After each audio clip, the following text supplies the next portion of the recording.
Hey guys. Hello. Welcome. Just settling in here. Welcome everybody to another edition of the Lunchtime Chats. I hope this signal finds you all doing well, surviving intensity, surviving the waves of energy from the galactic sheet to the inner realms and beyond. All right, I'll give everybody a moment to settle in. For those of you who are new, my name is Christina, and I'm a consciousness acceleration expert, and we are here to talk about those topics and issues for starseeds, way showers, new paradigm visionaries. We have capacities, we have abilities that are not necessarily embraced by our larger human family. Therefore, we have very unique perspectives to the kinds of events, chaos, change, miracles, other things unfold in this realm. So, I'm here to do the best of my ability to provide a liberated perspective to those pieces that we get hung up on sometimes, right? And when I say hung up, I mean feel disempowered by, or maybe we get in a tailspin about, or maybe we, we get really sucked into a rabbit hole of shadow. Okay. And so I do to the best of my ability to bring a liberated perspective, because it's important for us to be present for all these things, but then also continue to walk our lives in the way we choose to dream it into being, the way we choose to spend our life force energy and our focus. Because the more that we do that, the more that I do that, the more that you do that, the more momentum we have for quite literally reclaiming our reality, because we are creating from our own personal desires and visions for this reality, instead of reacting to the reality fed to us in this outside dance. So welcome everybody. Hello, dear sister Carol. Hey, Beverly. Hey, Sherry. Good to see you guys. Thank you for being here. Now, I didn't, sometimes I get messages from people, or I jot down a couple ideas that are on my mind, or something gets brought to me that's really important. Like, my guides are just like, you really need to talk about this. But, I didn't really spend much time reflecting on what to talk about today, which, there's just been a lot of chaos, a lot of craziness going on. That's what we need to talk about, is how to deal with this chaos, how to deal with,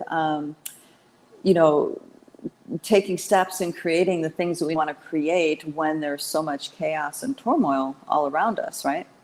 But if there's anything in particular that's on any of your guys' minds, or maybe you watched a video about something or whatever, feel free to put it in the comments, and I'm happy to talk about it if I'm familiar with what's going on.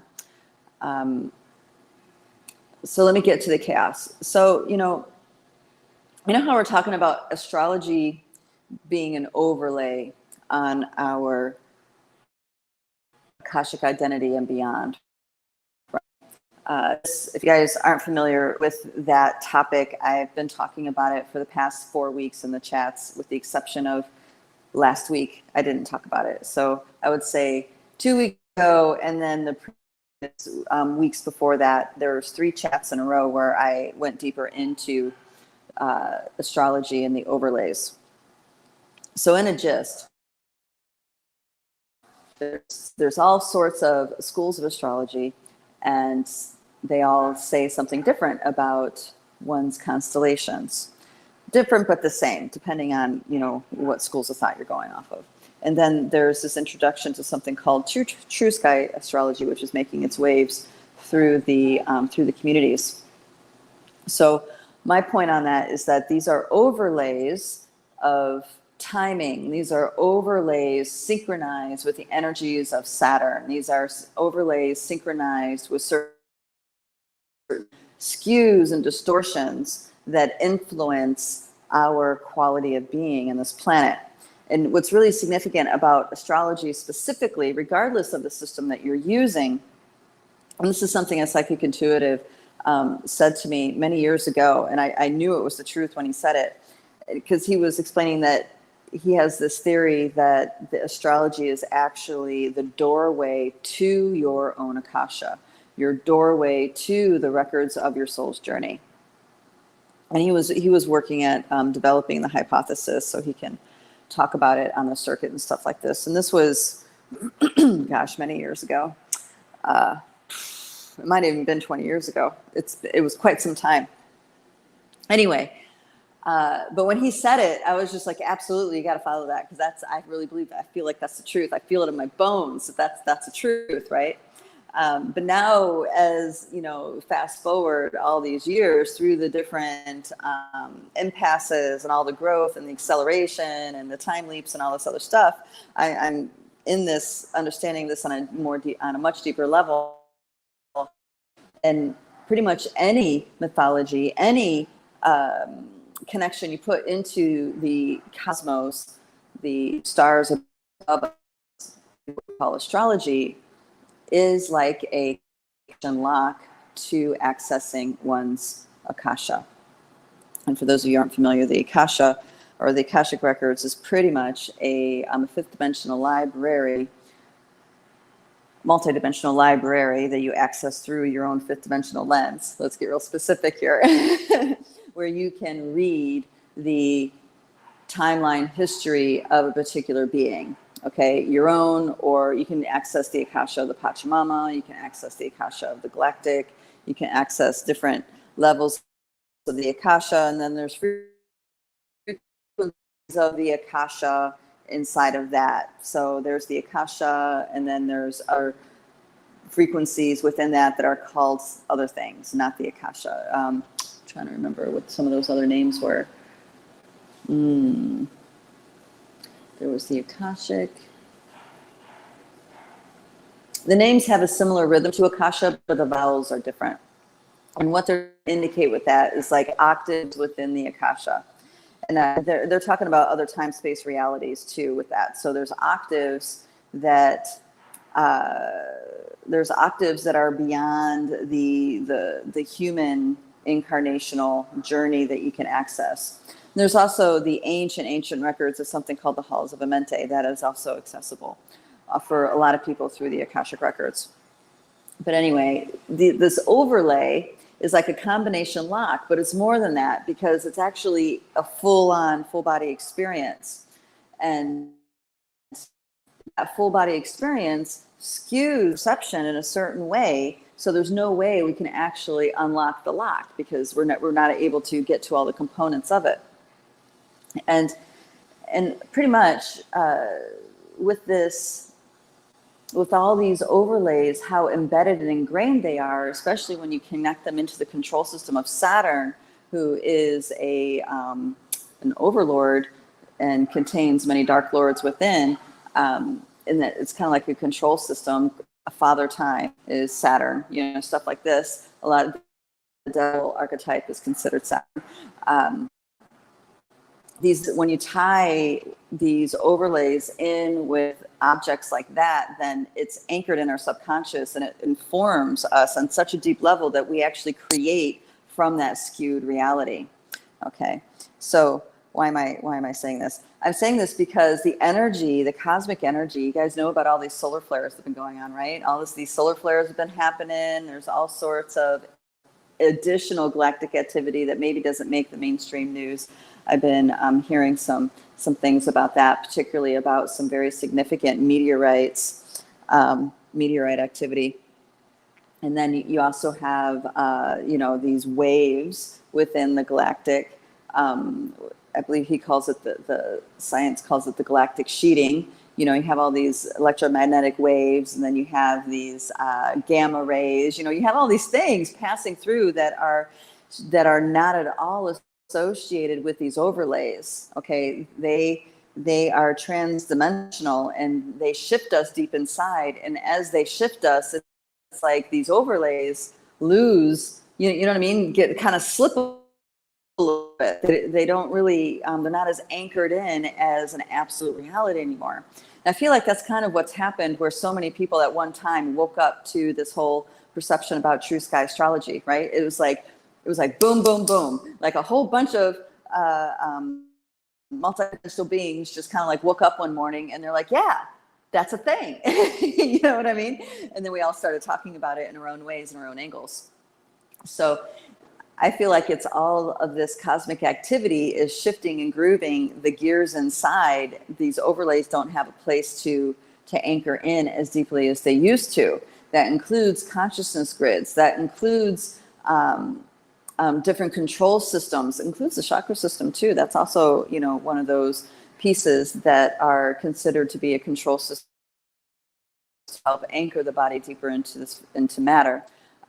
There's lots to discuss about that. Some people think it's a gift. Some people think it's not. I mean, there's lots of arguments about what the chakra system, according to the Vedic teachings, are all about. But anyway, I address all of these pieces that have been in the human reality for a very long time and informing our subconscious and therefore informing our creations and how we manifest ourselves in this reality. It's like it's loosening. It's loosening, and we're not as tightly gripped by these control systems. Now, but we're still going to feel the stress of this because our ego driver is used to a lot of these structures being in place, and we're trying to operate still with these structures in place. Now, just think about Saturn. Saturn has been an organizing force, a holder of very intense structures in this reality for a very long time, okay? So some of the structures that are overseen by the, we'll just say the lords of Saturn, is stuff like time, fourth dimensional time. I'm talking about linear time, not galactic time, not Akashic time, but linear time. And time moves like an arrow. The way military works, the way governing systems work, the medical systems, education systems. These are all they're institutions that are in place in our society that have a very deep impact on humanity. So the rules of our financial system, all this stuff is held in place by Saturn. So with feeling that in your body, when I tell you, well, so are certain, or pretty much all the schools of the different forms of astrology are also held in place by Saturn. What happens to your body when I say that? Okay. So all of this cosmic activity is happening, and it's loosening up the grip of these overlays, and that's manifesting as chaos for a lot of people. Chaos and pressure. And something that just yesterday in our dream clinic, you know, we're starting to look into some really deeply held structures within our subconscious that relate directly to one stepping into power, and not just power, but truth. And where does relationship or responsibility fall in that? Okay. It was quite an interesting clinic. It's because, of course, people have dreams that, you know, when you think about the dream on your own, when you reflect on your dream by yourself, you think it's one thing, but then when you bring that dream into a collective and a collective tracks into it, it's like it opens it up and you realize, oh my gosh, this dream is far more vast than I originally thought. All right, we have a dear sister Starshine with a comment here. Hello, Felicia, good to see you. Taking a workshop about the Lightworkers persecution imprint, not resonating with his process, but do with the greater intent to free the Lightworkers. Yeah, you know, I'd be interested to flesh out the meaning of the word of resonating and not resonating. Because sometimes, well, first I have to say this, wait, before I go down that road.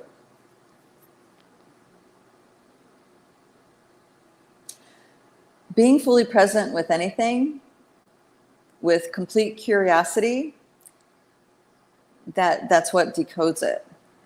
So when we speak about resonating with something and not resonating with something, there's some underlying meanings where we mean something with that, okay?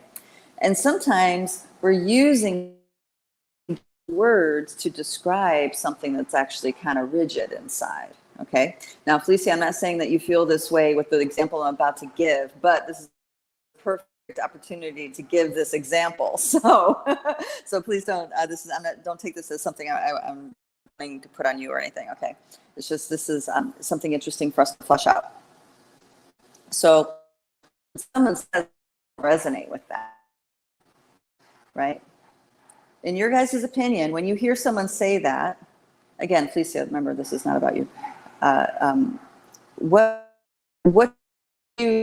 What thoughts and feelings start to come to you when someone says that? Or perhaps when someone says, yeah, I resonate with that. I'm just going to go with the obvious one, is when someone says, I don't resonate with that, that usually means there's a hardness inside and I don't want to go there, or I don't care to go there, or I don't think it's important to go there. Okay? And when someone says it does resonate, that usually means they're saying, yes, that's a truth for me somewhere. Or they're describing that there's an opening inside of me in regards to that somewhere. Okay? Now, I'm splitting a hair here, but the fact that something is presenting in one's world at all means it exists somewhere for them. Because if it didn't exist anywhere for them, they would not recognize it in the first place in order to do the work, to do it. You know what I mean?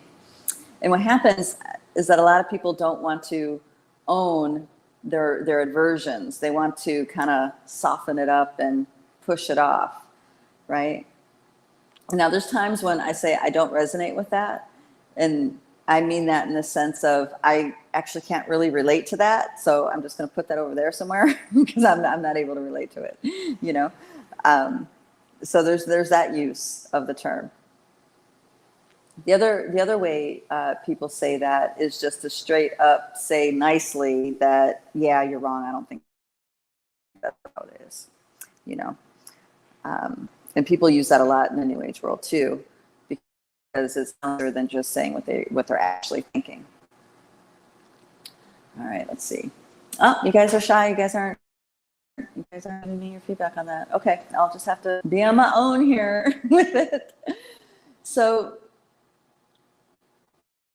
this is interesting, because if we look at this in a different way, as rather than resonating or not resonating, but instead I'm here for a reason, therefore that reason is I'm curious to hold the space for that reason, then we're going to show up for it no matter what, and we don't need to qualify it one way or the other, because qualifying it one way or the other is getting involved in some sort of consciousness grid that's polarized.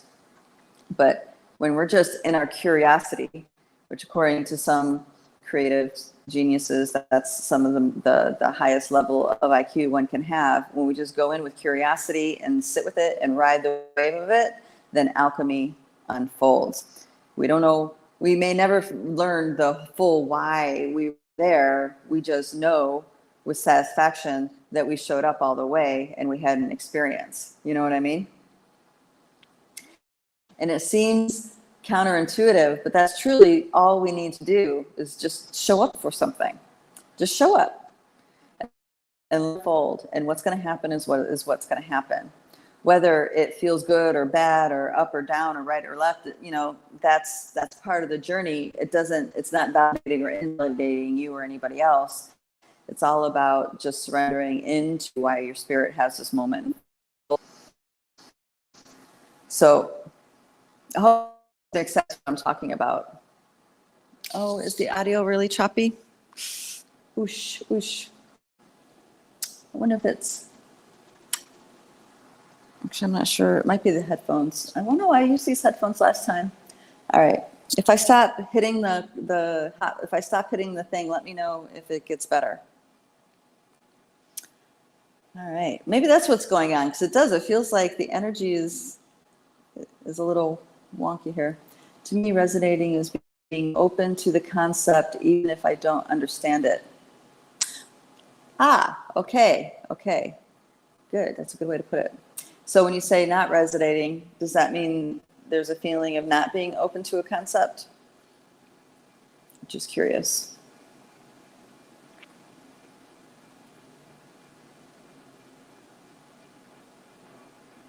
So these skews with the Akasha that I'm talking about via the astrological overlays, this I'm tying this all in. You know, I'm wondering. I'm going back to Felice's point with this, or maybe she didn't know she was making this point, but I'm connecting the dots in my own mind. Is that, you know, there's skews, and maybe there's enough of the critical mass of us, our own personal self, is unplugged from the skew enough where other people still experiencing the skew, you know what I mean, are in there and we're not, you know. And this is, I think, a next level that we're going to reach in our understanding about stuff. That these overlays are really profoundly impactful, especially when you start talking about astrological overlays and the impact of it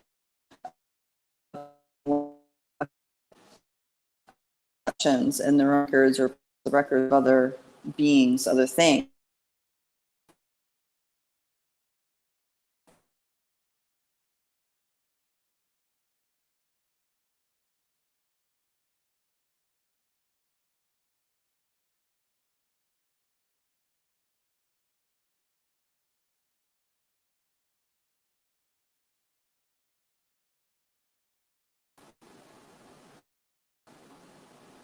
Okay.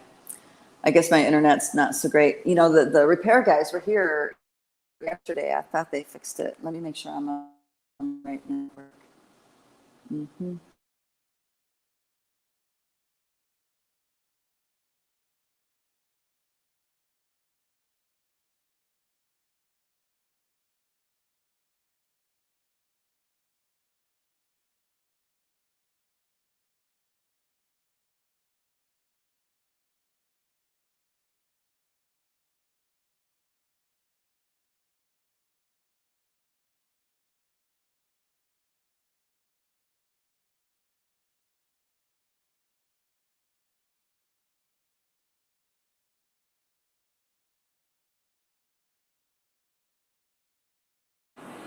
All right, how's that? Any better? All I need is a thumbs up. Let me know how it is, guys.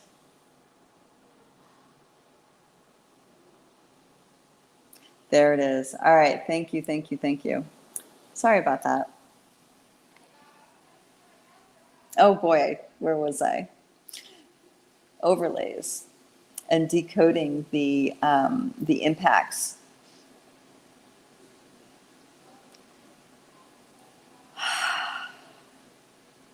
That was such a subtle thing I was getting into, connecting that with what Felicia was talking about. Oh my gosh, let me get back to it. Okay. So the Akashic overlays impacting how we perceive the Akasha and going into resolve imprints. Okay, so she's talking about getting involved with a Lightworkers workshop to resolve persecution imprints for Lightworkers, and that she's not really feeling like she resonates with it, but she wants to do it for the good of all Lightworkers, like to help those Lightworkers that do have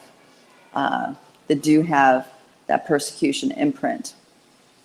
And you guys know what the persecution imprint is, I'm sure. This is anywhere from the damage from the Inquisition to the tagging of all the different Andromedans that came into this, all the Andromedan souls that came to this galaxy to incarnate, all the different angelic beings, high frequency beings that came into the control system, you know what I mean, and start incarnating within the finite levels of the Milky Way galaxy. You know, there's all these imprints go deep. And of course, we experienced them most recently on this planet via the horror of the Inquisition that was implemented on the masses by the Catholic Church. And some people associate the Inquisition with just indigenous, but before, well, number one, everybody was indigenous at one point in time, but before they targeted the West, right, the native, what we call Native Americans and all this other stuff, they were terrorizing Europe. with the witch burnings, and they would rape and pillage and persecute all of the wise seers, all the people of wisdom, all the people who had DNA that were still connected with source and active in dream time. So the persecution imprint is a pretty significant experience in the human evolution. And I guess what's dropping in for me here is the perception of how that relates into these astrological overlays and the interdimensional nature of them. And, people were souls, when they were coming into this, staging into this reality, they got tagged at really high levels, higher dimensional levels, that made them very easy to recognize in order to be hunted down. Oh my gosh, especially the ones from Andromeda. That was a big. So I have a story to tell you guys. This story's coming forward. So long time ago, in a place far, far, far away, there were two sister galaxies. There's the Milky Way and Andromeda. And one sister had to watch the other sister go through a fall. And there was a lot of soul family, a lot of star tribes that were still within the body of the sister that was falling. And there was an initiative within the Andromedan nations to save their comrades, to save their sisters and brothers of light before the fall was complete. Because the perception was it was going to be a complete fall. It wasn't just going to be a dip. Is that the right way to say it? Yeah. So consciousness was going into its fall. They sent their brightest, biggest, strongest light warriors, angels, to this reality, to the Milky Way galaxy reality, but couldn't go through official channels, so to speak, because the word is spoken. The fall was said to be so. It's going to be so. So they created their own little fissure for them to pour in, bypassing the usual the usual way that you would come into this reality. And in the creation of that fissure, they imbued their angelic, we'll just say angelic for ease of speak here, their angelic consciousness into the axis of reality here. And of course, that made a great big interdimensional ripple and was noticeable. And of course, all those beings, well, most of them, not all of them, all got tagged with a tag, kind of like, think of it like a tracking device, and a tracking device that puts out a subliminal signal that only the ones that tag them can track. And every incarnational experience that they had throughout the Milky Way galaxy in the effort of trying to save their beloved star sisters and brothers, they were directly confronted with the forces in charge of facilitating the fall. Okay? So, I don't know why I needed to go down that rabbit hole with that, but just notice what your body does when I'm talking about this. You might realize you could have been one of those. You could have been one of those beings that were tagged upon entry and have been in this wild ride of reconnecting with long lost brothers, star brothers and sisters for quite some time. And now is the time, I feel like, that the connection is being made. This is this time and space, the frequency of this reality. This is what's happening. The connection's being made, and beings are being brought back home. And we're talking about an interdimensional reality, so it's not like a linear here or there. It's more about consciousness. And this overlay, I'm seeing, these series of overlays, let's say, a series of overlays and grids actually creates a really complicated maze to find for these star sisters and brothers to reconnect.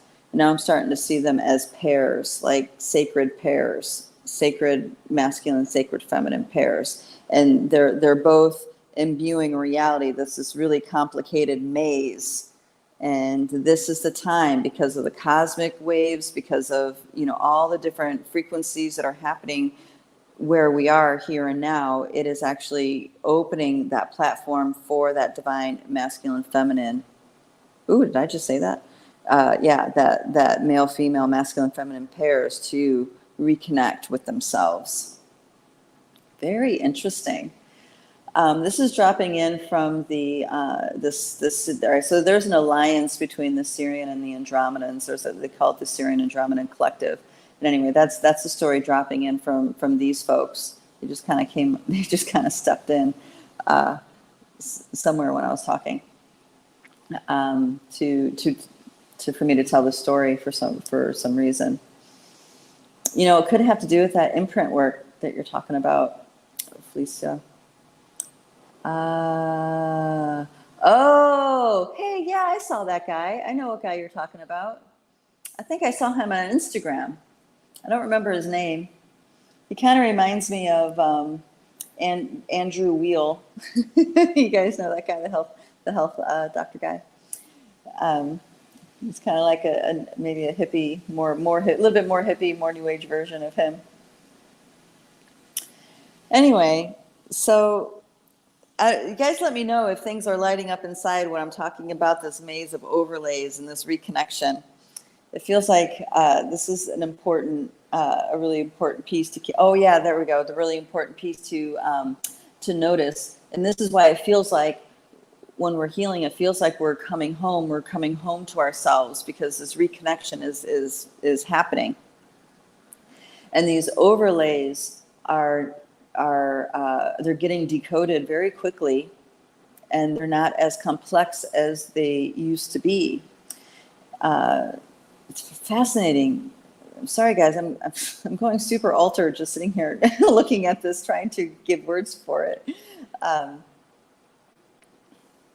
But the thing to realize about this is that the pureness of our cosmic reality is never truly impacted. What creates the experience of this drama is these overlays that get laid in. And in this way, I think people actually don't need to panic as much as they might panic around the AI overlays. That's just like another flavor of overlaying technology. But these overlays have been going on for a very, very long time. So organic overlays, an example of a very twisted reverse organic overlay that we experience in our here and now reality because it's so deeply embedded, is something like astrology. Astrology was anchored in maybe through some sort of way to the cycles of Saturn, and then it was continually fed with ceremony, attention, all belief, all this stuff in the human experience and beyond, because certain Anunnaki also use that particular discipline or school of thought with astrology. And the more they actuate it and use it in this reality, the more it anchors into this reality.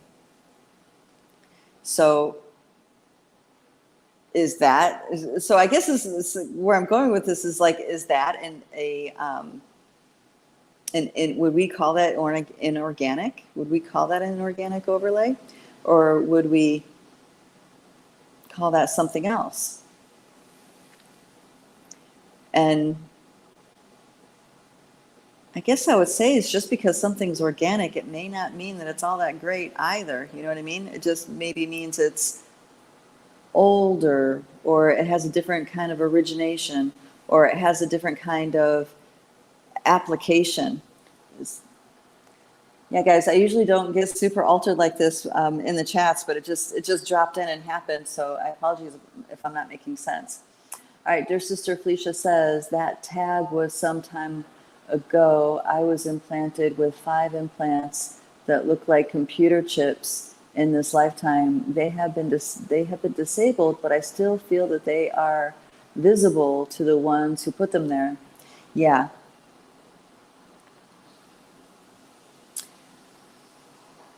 All right. I'm seeing something with that, and I'm seeing if I can explain it. You know how, think about water. Water is an intermediary between dimensions. So when you travel from one dimension into another coordinate dimension, water is usually the vehicle. I mean, like the water in a womb is a great example. That is what actually the soul comes into this world first within the water of the womb space, and then comes forward from there. It gets born from there. So water is kind of like a magical element that serves as this overlay between going in from one set of dimensional coordinate realities into another set of dimensional coordinate realities. And the tag, when we're talking about it, what I'm seeing it as like a layer of oil on top of the water. So as you go into it, like this, right? As you go into it, it layers, you know, you have a coat of it on you, and then you're going through the water, and it doesn't actually get washed away. It just becomes, you know what I mean? It just becomes a coating. And because so much of your own system is of a similar frequency of that coating, it kind of just blends right in with everything. And you can accentuate the signals with the technology, but ultimately the tag itself is a fatty acid. Oh my gosh.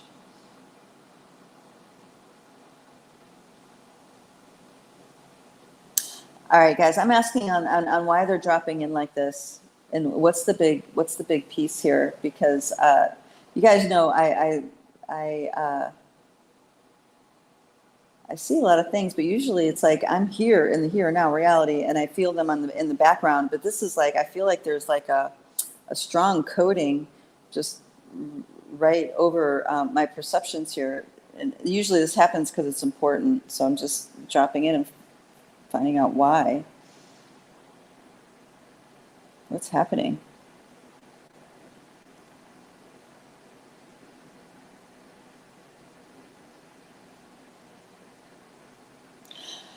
All right. So in dream time, all right. So in the nesting dolls of all these realities, what they're saying is that there's been a major upgrade, like a major upgrade, and the activity that we see going on cosmically is because I started talking about that cosmic activity. That is only the beginning. That it's going to keep building stronger inside, and the pressure and the chaos is going to get even more intense. And they're just bringing this forward so we can do what we need to prepare ourselves for this kind of pressure. And it looks like it's pressure coming from the inside out. So, I mean, many of you guys have control over your lives. You don't have, a lot of extremes happening, but they still happen, right? It doesn't matter how beautifully you set up your life and how authentically you show up for it. Intensities still come because it's all, this stuff inside trying to wake your spirit inside of you, waking these pieces up.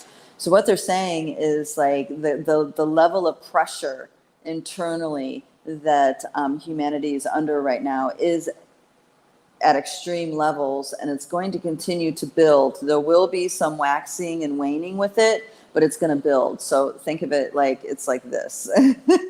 Okay, and that I guess they're just saying that to be like a benchmark for your own spirit and your own subconscious. Understand that this is going on. We've all said yes to this wild ride. We all have help for it, but some of this chaos, some of this pressure is kind of unexplainable on why it's so extreme or why it's so, hitting as hard as it is. But they're just indicating that this is part of the ride, and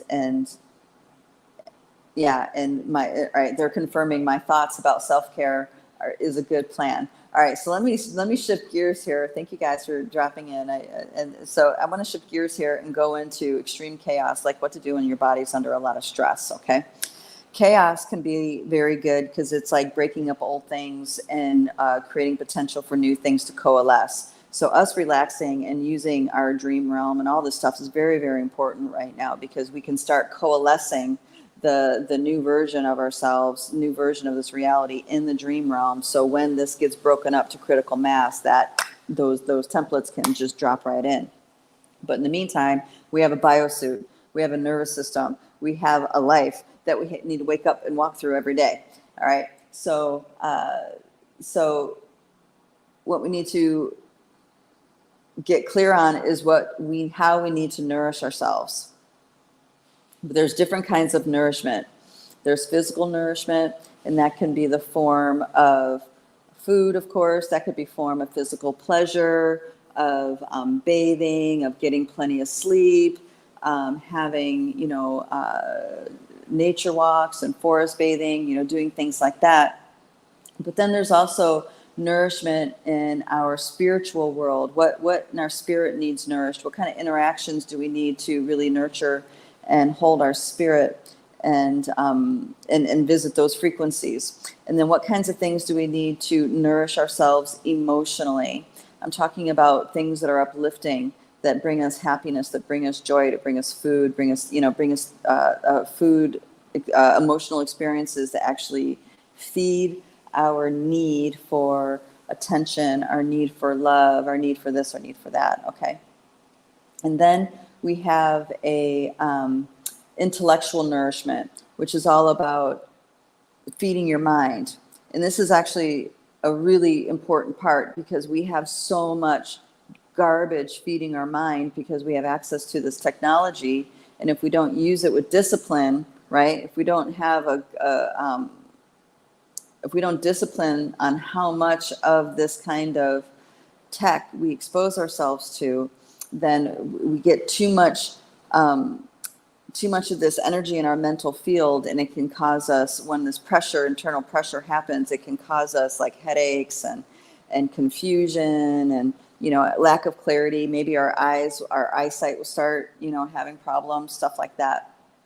So we want to be very conscientious about the kinds of mental stimulation that we feed ourselves with. And then, of course, there is our feeding ourselves and feeding our capacity of creating. So what you create in the world is really essential, because these seeds that we put out, they go out and then they grow really fast, and that momentum comes back for us to reap, to sow. And what they're showing me is that sometimes we don't even realize that we plant seeds of disempowerment, or we plant seeds of sabotage with certain attitudes, behaviors, thoughts, conversations, stuff like that. And as this pressure builds up inside of us, as these cosmic events build, those seeds will grow like popcorn popping, and it'll be just right up in our face very quickly. So there's an accentuation on being clear on what we're doing with our life force energy, being clear on what we're nourishing ourselves, what we're bringing into our lives, and what seeds we are planting. Very interesting. Our dream our dream clinic yesterday had a theme of seeds. So let me talk. How much time do I have left? Let me talk about that for a minute, because this is an important piece to bring forward. So so dream clinics. What I'm talking about in dream clinics is, this is part of the Dreamtime Healing Project, and this is a part of the academy that, after you get going, building a strong, clear energy field with good energetic hygiene, you start you become well prepared for engaging Dreamtime in an empowered way, as in stepping into the capacity of dreaming the world into being. And this takes time. It takes quite some time of practicing and doing to connect the dots.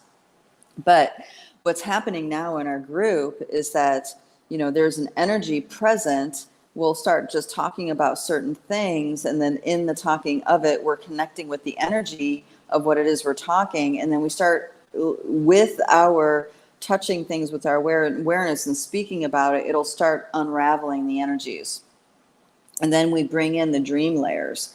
And it's very, very interesting because these dreams, as they come together in the dream share, we start to reveal when we're all very clear, it starts to reveal on how we are literally in the same dream. We're all dreaming the same dream, but we are, because of our lenses and the way that they are anchored inside of us, we have very specific angles and very specific patterns within this collective dream. But because we touch the energies in the way that we did and start unwinding them with what we were touching in our sharing, that removes some of the barriers. So it's not like we're compartmentalized in our dreaming. We can see how those dreams of each individual is overlapping.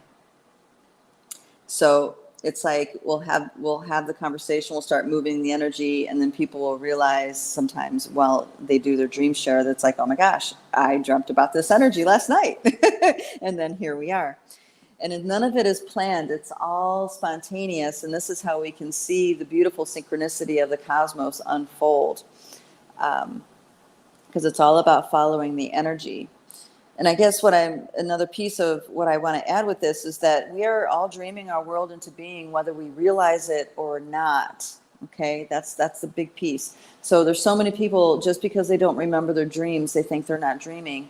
This isn't true. You're dreaming, because this is a natural physiological function of the brain. Your conscious mind may not be able to touch the kinds of dreams that you're having, or the feelings or the themes or anything like this. But that's just a matter of your brainwave activity, because your conscious awareness is like alpha, beta brainwaves, and the dream time is like the delta, theta brainwaves, and you can't have both of them at the same time and without practicing. Usually, if you meditate for a long time, you're practicing bringing the theta, delta waves into the same moment with the alpha, beta, So it takes practice to bring these brain waves to be in existence in your mind at the same time.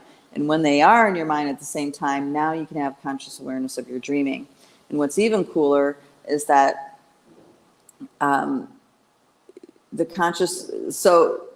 all right, there's waking up inside of a dream, so consciously dreaming, like you're dreaming in your dream.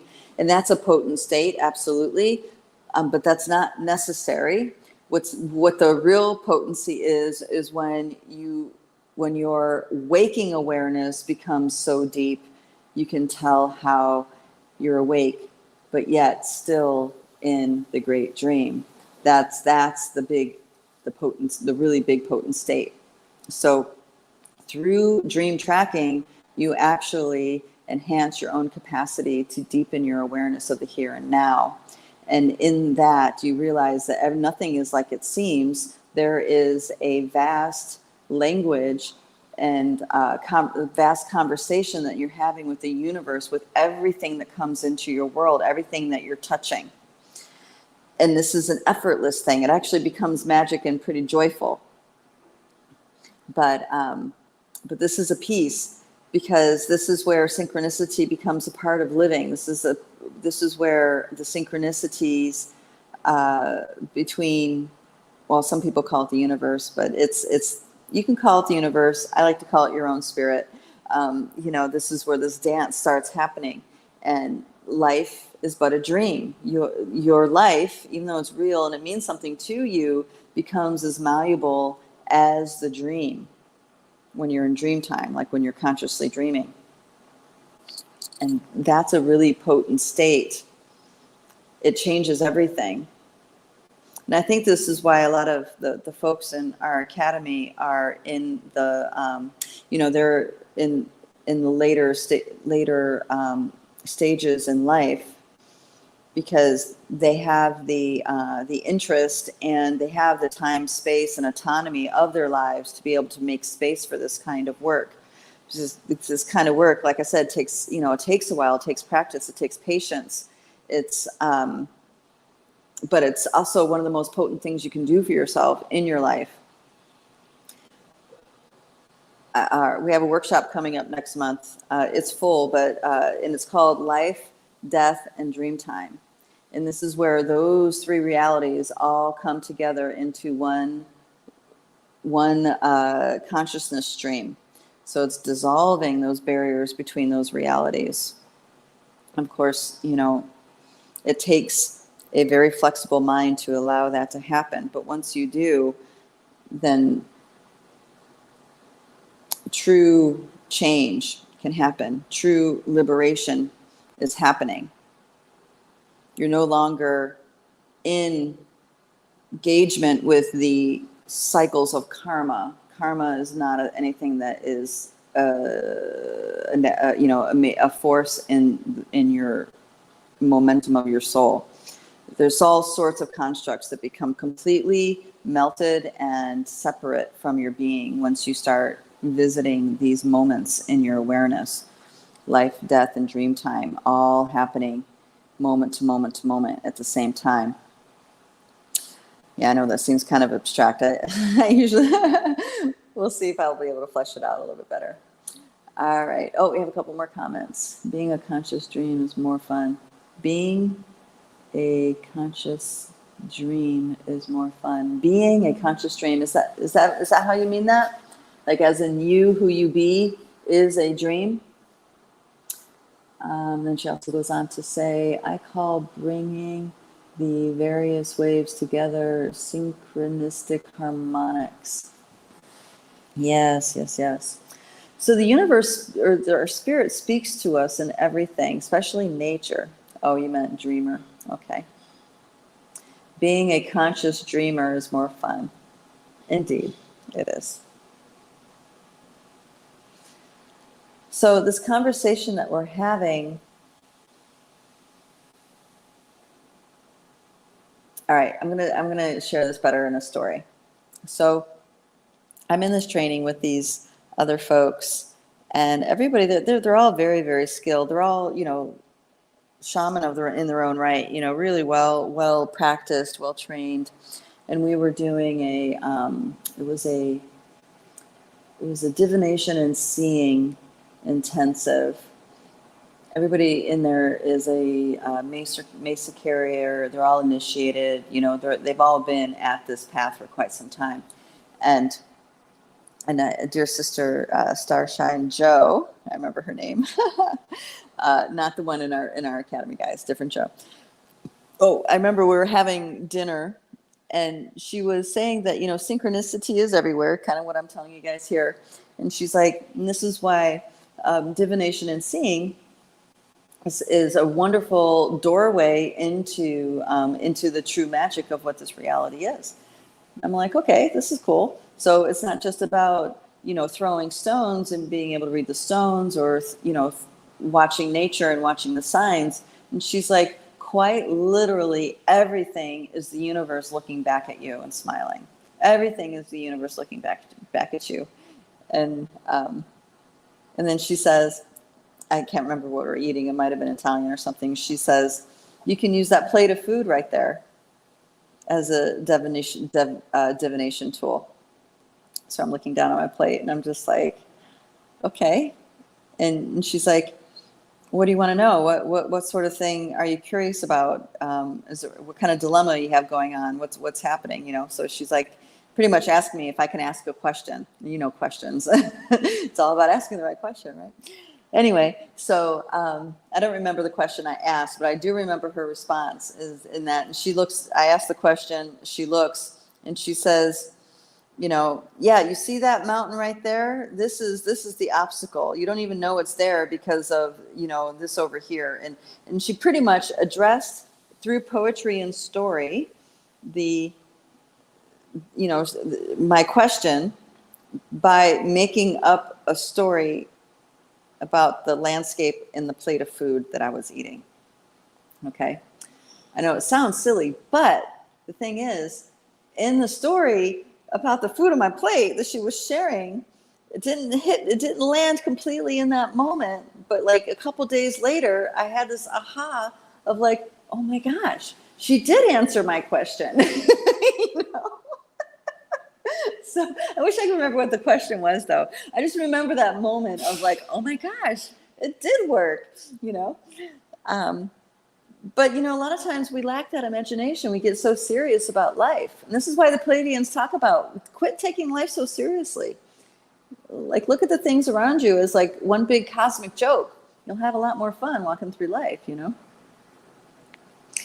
I know it's hard to imagine that when we're going through hard times or we're going through some kind of challenge that's bruising our ego, but that might be the reminder you need not to take it so seriously.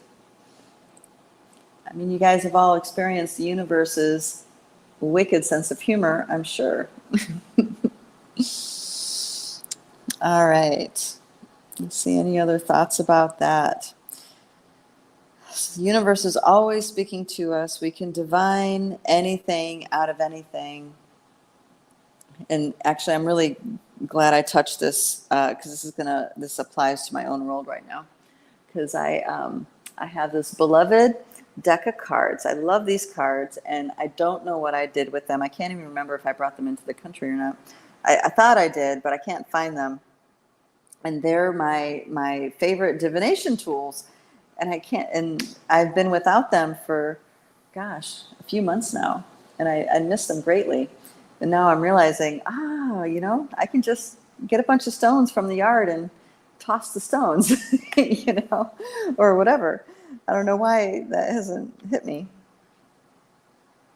until now. All right. Whew, I went all over the place. All right, guys. Thank you for being here. Thank you so much for giving me your attention. I know it's a great honor to have the attention of so many of you in this busy world. If there's thoughts, questions, and other things that you want to talk about, I encourage you guys to send us an email or put a comment. Our dear sister Beverly here goes through the comments and sends them to me. And I answer them. I answer them when I can, when it's topic appropriate, or sometimes that becomes the topic. It really depends. There's a lot of times I answer the question within other chats, so I don't necessarily say the user and the question. So I will start doing that if that's helpful, so you guys know that I am answering your question. All right, darlings, that's it for me. Thank you so much. We'll see you guys next time. And if stepping into the dream mastery is something that resonates for you, or something that you want to explore, I encourage you guys to check out the Dreamtime Healing Project. That's at lightbodyacademy.com, the Dreamtime Healing Project. Remember, dreaming, this is more than just a birthright. This is a responsibility. This is our human responsibility to humanity, to the Pachamama, to our beloveds. So I encourage you guys, if you want to explore that, check it out, lightbodyacademy.com, Dreamtime Healing Project. Thank you guys. Until next time. Bye-bye.